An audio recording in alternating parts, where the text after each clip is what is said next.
আসসালামু আলাইকুম। আজকে আমরা একটা 1.5 ton calculator AC leak repair করব। দেখতে পাচ্ছেন এসির আউটডোরে এই যে ভিতর সাইডে পাইপ লিক হয়ে গেছে। এবার আমরা বাকি যে গ্যাসটা আছে সব ছেড়ে দিচ্ছি।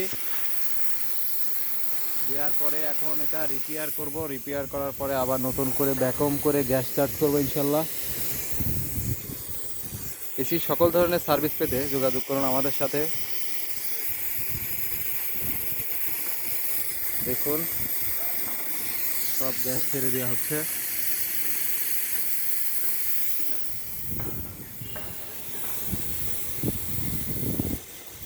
এই যে সব তেল এদিক দিয়ে একবারে কম্প্রেসারের তেল উঠে আসছে।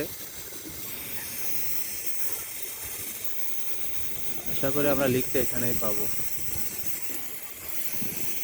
99.9% এখানেই লিক।